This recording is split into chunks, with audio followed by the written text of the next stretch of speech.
Hi friends, ಮಸ್ತ್ ಕನ್ನಡ ಚಾನಲ್ಗೆ ಮತ್ತೊಮ್ಮೆ ಸ್ವಾಗತ. ಹನುಮಂತನ ಸಂಕಲ್ಪ. ನೀವು ಈ ಸಂಕಲ್ಪ ಮಾಡಿದರೆ ಹನುಮಂತನೇ ಬಂದು ನಿಮಗೆ ಸಹಾಯ ಮಾಡುತ್ತಾನೆ. ಈ ಸಂಕಲ್ಪ ಮಾಡಿದಾಗಿಂದ ಜೀವನದಲ್ಲಿ ತುಂಬ ಆಗಿದೆ. ನನ್ನ ಎಲ್ಲ ಆಸೆಗಳು ಈಡೇರಿದವು ಎಂದು ಅನೇಕ ಜನರು ಹೇಳುತ್ತಿದ್ದಾರೆ ಮತ್ತು ಅನೇಕರಿಗೆ ಸ್ಪಷ್ಟವಾಗಿ ಅರ್ಥವಾಗಲಿಲ್ಲ. ನಾವು ಎಷ್ಟೇ ಬಾರಿ ಮಾಡಿದರೂ ಅದು ಪೂರ್ಣಗೊಂಡಿಲ್ಲ ಎಂದು ಅನೇಕ ಜನರು ಹೇಳ್ತಾ ಇದ್ರು. ಹಾಗಾಗಿ ಈ ವಿಡಿಯೋ ನೋಡಿದ ನಂತರ ನೀವು ಬೇರೆ ಯಾವುದೇ ವಿಡಿಯೋ ನೋಡೋ ಅವಶ್ಯಕತೆ ಇಲ್ಲ. ಸಂಕಲ್ಪವನ್ನು ಹೇಗೆ ತಯಾರಿಸಬೇಕೆಂದು ನಾನು ನಿಮಗೆ ಪೂರ್ಣ ವಿವರವಾಗಿ ವಿವರಿಸುತ್ತೇನೆ. ಮತ್ತು ಇನ್ನೊಂದು ಮುಖ್ಯವಾದ ವಿಷಯವೇನೆಂದರೆ, ನೀವು ಈ ವಿಡಿಯೋವನ್ನು ನಿಮ್ಮ ಯೂಟ್ಯೂಬ್ ಕ್ಷೇತ್ರದಲ್ಲಿ ನೋಡಿದ್ದರೆ ಈ ವಿಡಿಯೋದಲ್ಲಿ ಏನಾದರೂ ಮುಖ್ಯವಾದ ವಿಷಯವು ನಿಮ್ಮೊಂದಿಗೆ ಸಂಪರ್ಕದ ಇರುತ್ತದೆ. ಆದ್ದರಿಂದ ನಾನು ಹನುಮಾನ್ಜಿಯವರ ಸಂಕಲ್ಪವನ್ನು ಸ್ಪಷ್ಟವಾಗಿ ವಿವರಿಸುತ್ತಿದ್ದೇನೆ. ಬಿಟ್ಟು ಬಿಡದೆ ಸ್ಪಷ್ಟವಾಗಿ ಆಲಿಸಿ. ಈಗ ಪ್ರಾರಂಭಿಸೋಣ. ಜೀವನದಲ್ಲಿ ಎಷ್ಟೇ ಸಮಸ್ಯೆಗಳಿದ್ದರೂ ಒಂದೇ ಒಂದು ಪರಿಹಾರವಿರುತ್ತದೆ. ಹನುಮಾನ್ಜಿ ಸಮಸ್ಯೆಯನ್ನು ಪರಿಹರಿಸುತ್ತಾರೆ. ಸುಮೇರೆ ಆದ ಸಬ್ ಬೀರ ಹನುಮಾನ್ ಬಲಿಬೀರ. ಈ ಶ್ಲೋಕವನ್ನು ಸರಳ ರೀತಿಯಲ್ಲಿ ಹೇಳಿದರು. ನನ್ನನ್ನು ನಂಬಿ ಯಾರು ಹನುಮಂತನನ್ನು ಪೂಜಿಸುತ್ತಾರೋ ಅವರ ಜೀವನದಲ್ಲಿ ಯಾವುದೇ ಸಮಸ್ಯೆಗಳಿದ್ದರೂ ಹನುಮಂತನು ಅವುಗಳನ್ನು ಪರಿಹರಿಸುತ್ತಾನೆ. ನಾವು 11 ದಿನಗಳ ಕಾಲ ಮಾಡುವ ಹನುಮಾನ್ಜಿ ಸಂಕಲ್ಪವು ತುಂಬ ಶಕ್ತಿಶಾಲಿಯಾಗಿದೆ. ಏಕೆಂದರೆ ನಾವು ನೇರವಾಗಿ ಹನುಮಾನ್ಜಿಯ ಸಹಾಯವನ್ನು ಕೇಳುತ್ತಿದ್ದೇವೆ. ನೀವು ಈ ಸಂಕಲ್ಪವನ್ನು ಪೂರ್ಣಗೊಳಿಸಿದರೆ ನಿಮ್ಮ ಸಮಸ್ಯೆಗಳು ಪರಿಹಾರವಾಗುತ್ತವೆ. ಇದು 110% ಪರಿಹಾರವಾಗುತ್ತದೆ. ಆದರೆ ಸಂಕಲ್ಪವನ್ನು ಪೂರ್ಣಗೊಳಿಸುವುದು ನೀವು ಭಾವಿಸುವಷ್ಟು ಸುಲಭವಲ್ಲ. ಭಗವಾನ್ ಹನುಮಂತನೇ ನಿಮ್ಮನ್ನು ಪರೀಕ್ಷಿಸುತ್ತಾನೆ. 11 ದಿನಗಳ ಕಾಲ ವಿರಾಮವಿಲ್ಲದೆ ಪ್ರತಿದಿನ 11 ಬಾರಿ ಹನುಮಾನ್ ಚಾಲೀಸ್ ಪಠಿಸಿ. ಈಗ ಸಂಕಲ್ಪವನ್ನು ಹೇಗೆ ಮಾಡಬೇಕೆಂದು ನಾನು ನಿಮಗೆ ಹೇಳುತ್ತೇನೆ. ಗಮನವಿಟ್ಟು ಆಲಿಸಿ. ಮೊದಲನೆಯದು ಮುಖ್ಯ ವಿಷಯವೆಂದರೆ, ನಿಮಗೆ ಏನು ಬೇಕು ಎಂಬುದರ ಬಗ್ಗೆ ನಿಮಗೆ ಸ್ಪಷ್ಟತೆ ಇರಬೇಕು. ನಿಮ್ಮ ಆಸೆ ಏನೇ ಇರಲಿ ನಿಮ್ಮ ಮನಸ್ಸಿನಲ್ಲಿ ನೀವು ಸ್ಪಷ್ಟವಾಗಿರಬೇಕು. ಆದರೆ ನಿಮ್ಮ ಬಯಕೆ ಇನ್ನೊಬ್ಬ ವ್ಯಕ್ತಿಗೆ ಹಾನಿ ಮಾಡುವಂತಿರಬಾರದು. ನಿಮ್ಮ ಬಯಕೆ ಇತರರಿಗೆ ಹಾನಿ ಮಾಡುವಂತಿದ್ದರೆ ನಿಮ್ಮ ಕೆಲಸ ವ್ಯರ್ಥವಾಗುತ್ತದೆ. ಮುಂದಿನ ಹಂತ ಸಂಕಲ್ಪ. ನೀವು ಮಂಗಳವಾರದಿಂದ ಪ್ರಾರಂಭಿಸಬೇಕು.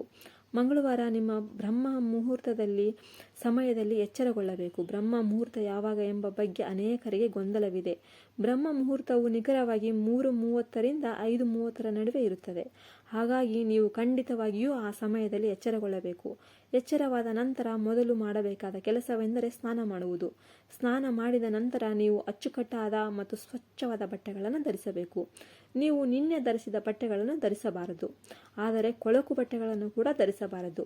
ಈಗ ನೀವು ಭಗವಾನ್ ಹನುಮಂತನ ಫೋಟೋ ತೆಗೆಯಬೇಕು. ಇದು ಬಹಳ ಮುಖ್ಯ. ನೀವು ಮನೆಯಲ್ಲಿ ದೇಸಿ ತುಪ್ಪದಿಂದ ದೀಪ ಹಚ್ಚಿ ಭಗವಂತನಿಗೆ ಪ್ರಸಾದವಾಗಿ ಕೆಲವು ಹಣ್ಣುಗಳು ಮತ್ತು ಸಿಹಿ ತಿಂಡಿಗಳನ್ನು ಅರ್ಪಿಸಿ.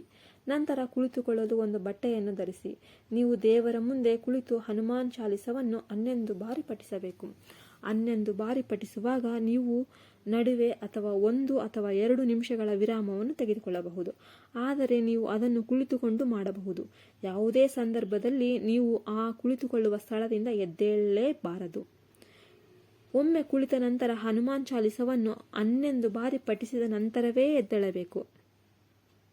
11 ಬಾರಿ ಪಠಿಸಿದ ನಂತರ ನೀವು ದೇವರಿಗೆ ನೀಡಿದ ಪ್ರಸಾದವನ್ನು ಸಹ ತಿನ್ನಬಹುದು ಮತ್ತು ಮನೆಯಲ್ಲಿ ಜನರಿಗೂ ಸಹ ನೀಡಬಹುದು. ಮತ್ತು ಒಂದು ಬಹಳ ಮುಖ್ಯವಾದ ಅಂಶವೆಂದರೆ, ಹನುಮಾನ್ ಚಾಲೀಸ ಪಠಿಸುವ ಕೋಣೆಯಲ್ಲಿ ತುಳಸಿದಾಸ್ ಅವರ ಹೆಸರಿಗೆ ಬದಲಿಗೆ ನಿಮ್ಮ ಹೆಸರನ್ನು ಪಠಿಸಬೇಕು. ನಾನು ಇದನ್ನು ಹೇಳುತ್ತಿಲ್ಲ. ನಿರ್ಣಯವನ್ನು ಮಾಡಿದವರು ಅಥವಾ ನಿರ್ಣಯ ಮಾಡುತ್ತಿರುವವರು ಈ ಪ್ರಕ್ರಿಯೆಯನ್ನು 11 ದಿನಗಳವರೆಗೆ ವಿರಾಮವಿಲ್ಲದೆ ಅನುಸರಿಸಬೇಕು. 11ನೇ ದಿನ ನೀವು ಹನುಮಾನ್ ಚಾಲೀಸವನ್ನು ಪಠಿಸಿದಾಗಲೆಲ್ಲ ಕೊನೆಯಲ್ಲಿ ನೀವು ಒಮ್ಮೆ ಬಜರಂಗ ಬಂಧವನ್ನು ಪಠಿಸಬೇಕು. ಏಕೆಂದರೆ ಭಗವಾನ್ ಹನುಮಂತನು ಸ್ವತಃ ಮನುಷ್ಯನ ರೂಪದಲ್ಲಿ ಬಂದು ನಮಗೆ ಸಹಾಯ ಮಾಡುತ್ತಾನೆ ಎಂದು ಬಜರಂಗ ಬಂಧದಲ್ಲಿ ಸ್ಪಷ್ಟವಾಗಿ ಬರೆಯಲಾಗಿದೆ. ಈ ಸಂಕಲ್ಪ ನಿಮಗೆ ಸುಲಭವಾಗಿ ಕಾಣಿಸಬಹುದು, ಆದರೆ ಅದು ಅಲ್ಲವೇ ಅಲ್ಲ. ಈ ಸಂಕಲ್ಪವನ್ನು ಪ್ರಾರಂಭಿಸುವ 10 ಜನರಲ್ಲಿ 8 ಜನರು ಇದನ್ನು ಮಾಡಲು ಸಾಧ್ಯವಾಗುವುದೇ ಇಲ್ಲ. ಏಕೆಂದರೆ ಈ ಸಂಕಲ್ಪವನ್ನು 11 ದಿನಗಳವರೆಗೆ ಮಾಡುವಾಗ ಅನುಸರಿಸಬೇಕಾದ ಹಲವು ನಿಯಮಗಳಿವೆ. ಅವುಗಳು ನೀವು ಬ್ರಹ್ಮಚರ್ಯವನ್ನು ಪಾಲಿಸಬೇಕು. ನೀವು ಇಲ್ಲಿನ ಫೋಟೋದಲ್ಲಿ ಬ್ರಹ್ಮಚರ್ಯದ ನಿಯಮಗಳನ್ನು ನೋಡಬಹುದು. ನೀವು ಅವುಗಳನ್ನು 11 ದಿನಗಳವರೆಗೆ ಕಟ್ಟುನಿಟ್ಟಾಗಿ ಅನುಸರಿಸಬೇಕು. ಉದಾಹರಣೆಗೆ, ಮದ್ಯಪಾನ ಮಾಡಬೇಡಿ, ಮಾಂಸಾಹಾರ ಸೇವಿಸಬೇಡಿ, ಕೆಟ್ಟದಾಗಿ ಮಾತನಾಡಬೇಡಿ, ಕೋಪ ಮಾಡಿಕೊಳ್ಳಬೇಡಿ. ನಿಮ್ಮೊಂದಿಗೆ ಹನುಮಂತ ಇದ್ದಾನೆ ಎಂದು ನೀವು ಭಾವಿಸಬೇಕು. ನೀವು ಈ ನಿಯಮಗಳಲ್ಲಿ ಯಾವುದನ್ನಾದರೂ ಮುರಿದರೆ ಮರುದಿನ ಬೆಳಿಗ್ಗೆ ಎದ್ದೇಳಲು ಸಹ ನಿಮಗೆ ಅನುಕೂಲ ಆಗುವುದಿಲ್ಲ. ಕೆಲವು ಸಮಸ್ಯೆಗಳು ಬರುತ್ತವೆ ಮತ್ತು ಪರಿಹಾರವು ಕೊನೆಗೊಳ್ಳುತ್ತವೆ.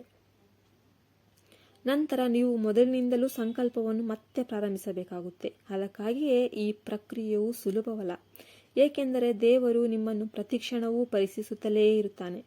ಆದರೆ ನೀವು ಸಂಕಲ್ಪವನ್ನು ಪೂರ್ಣಗೊಳಿಸಿದರೆ ಭಗವಾನ್ ಹನುಮಾನ್ ನಿಮ್ಮಲ್ಲಿರುವ ಯಾವುದೇ ಸಮಸ್ಯೆ ಅಥವಾ ಸಮಸ್ಯೆಯನ್ನು ಬಗೆಹರಿಸುತ್ತಾರೆ. ಇವತ್ತಿಗೆ ಇಷ್ಟೇ ಗೆಳೆಯರೇ.